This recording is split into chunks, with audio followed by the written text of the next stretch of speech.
cash is becoming weeded out. Cash will most likely be eliminated or extremely difficult to use in many situations, so that you'll have to use the global currency or the electronic currency. Even though a physical global currency is yet to exist, groups such as BRIC are openly promoting a new reserve currency, which is a conglomerate of Brazil, Russia, Indonesia, and China. Get everyone in the whole world using one currency, which some people think that's a good idea. Russian President Dmitry Medvedev recently showed off a sample coin of the new world currency at the G8 in July of 2009. We have also agreed today additional resources of $1 trillion that are available to the world economy through the International Monetary Fund and other institutions. This includes 250 billion from special drawing rights, the reserve currency of the IMF, drawing rights that will be issued to countries who are part of the International Monetary Fund. I think a new world order is emerging, and with it the foundations of a new and progressive era of international cooperation. The head of the European Union is also calling for global government. 2009 is also the first year of global governance, with the establishment of the G20 in the middle of the financial crisis. Gordon Brown has called for a world constitution. We now need nothing short of a world constitution for the global financial system. Both Gordon Brown and Barack Obama had been groomed to be the next Anglo-American spokesman for this new world order after Bush and Blair stepped down. President Barack Obama has also espoused similar views on globalism. Here he is in Berlin, Germany in July of 2008 in what media have dubbed his New World Order speech. Well, there have been extraordinary scenes in Berlin tonight as thousands of people gathered to hear Barack Obama deliver key foreign policy speech on his current European tour. The Democratic presidential hopeful laid out his vision for America's place in a new world order. In this new world, such dangerous currents have swept along faster than our efforts to contain them. And that is why we cannot afford to be divided. No one nation, no matter how large or powerful, can defeat such challenges alone. In this new century, Americans and Europeans alike will be required to do more, not less. Partnership and cooperation among nations is not a choice.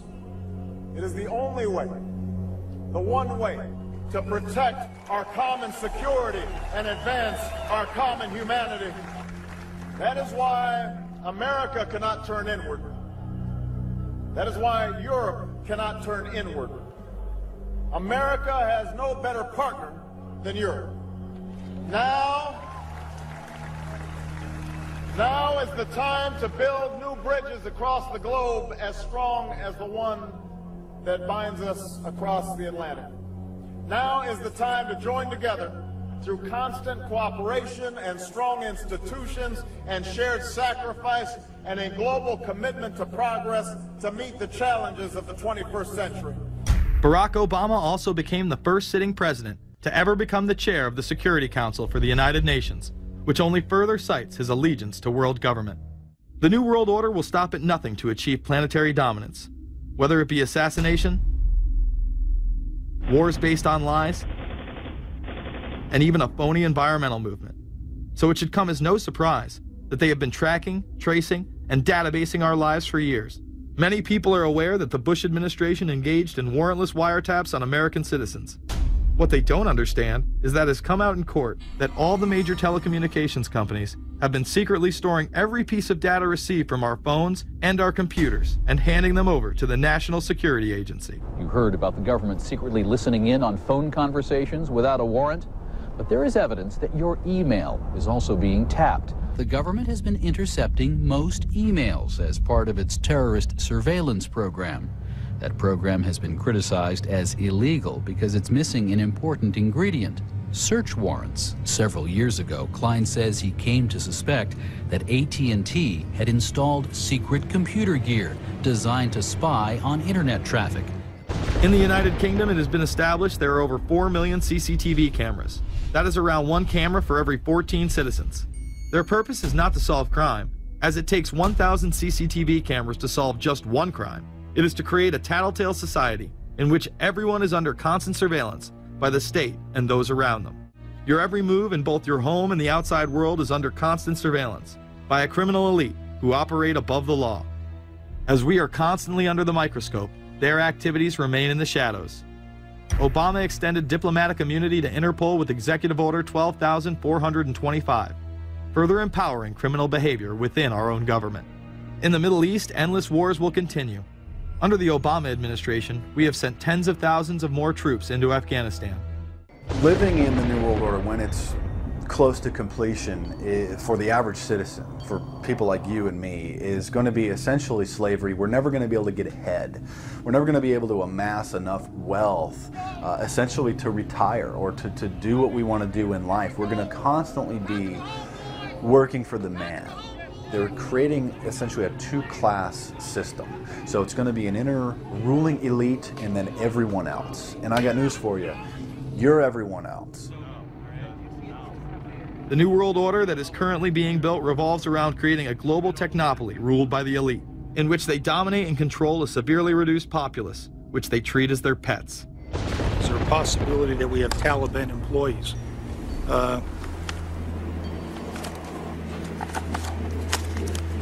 The commander in the field, or I should say the COCOM commander, General Petraeus, has made it a conscious effort to, as part of his coin strategy, to hire local nationals.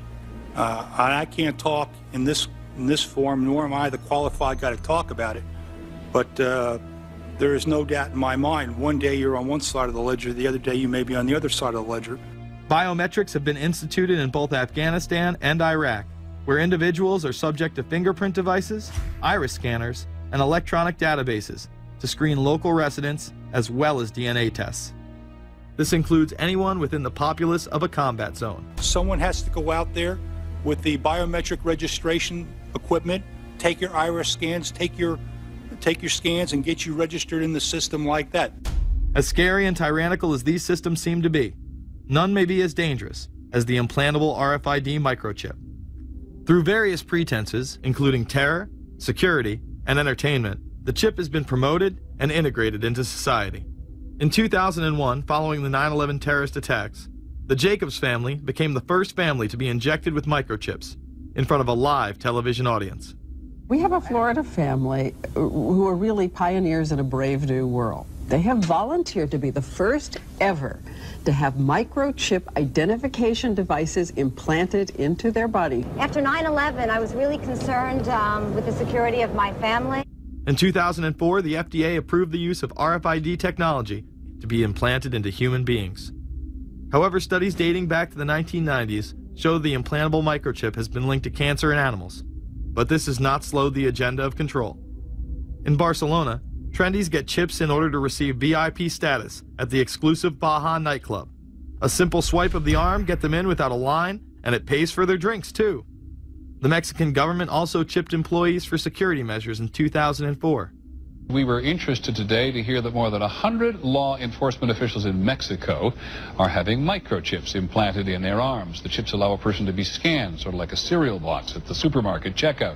Mexico's Attorney General and 160 of his deputies have had microchips implanted in their arms. It is to provide access, said the Attorney General, to the right people in exclusive areas. Today, aside from being promoted as a device that can save your life by storing all of your medical information in it, it is being promoted as the next generation tool for video gaming.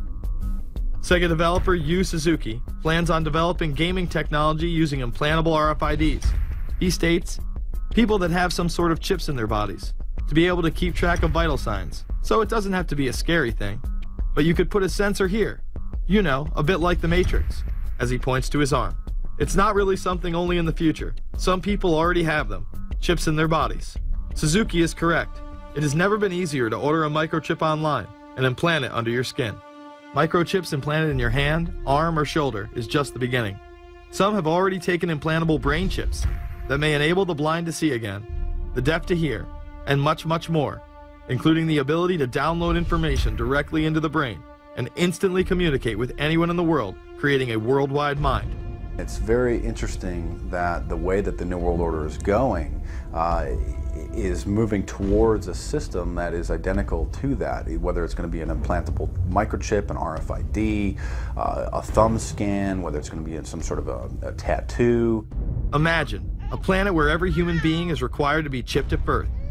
This would be the final tool implemented in a command and control world government system in which the elite rule the masses with total control of their lives. This is, of course, a terrible predicament for those of us who are convinced that this system is slowly but surely destroying this country and has to be changed. But we can't count on the elected presidents to do it, and we can't count on the elected Congress to do it. We somehow have to mobilize the technological resources of the internet to create some kind of new political force in this country. So is there anything else about the ruling class we should know? Politicians, business leaders, and media figures are often portrayed as pillars of morality while they describe themselves as Christian conservatives. Nothing could be further from the truth. In reality, many of the elite are groomed at a young age to take part in occult rituals. Those who attend Yale are indoctrinated into the Order of Skull and Bones, an elite secret society cloaked as a fraternal order. Yale University is 300 years old this year, and were you to visit its campus, you would see that it still has exotic clubhouses, which look like tombs where Yale's legendary secret societies meet. Their prestige and importance have largely evaporated, but the rituals are still a secret. And so when we heard that some enterprising characters had managed to spy on the famous Skull and Bones Society, well, we couldn't resist. Skull and Bones, people say it's a fraternity at Yale University, but it's really a postgraduate organization. So it was founded in 1832, and it's not like a normal fraternity. People don't pledge. These people choose who they want to come. So they do the recruiting. They recruit 15 people every year, people who they see are going to be powerful people in the future. So they're recruited when they're a junior in college. A lot of these people come from really wealthy and influential families because they know that this person has the resources to then elevate them to a position of power that can benefit the club. The video shows the neophytes, or initiates, kissing a skull, then performing a mock human sacrifice. Horrific screams caught on tape include chants of, "The devil equals death, death equals the devil."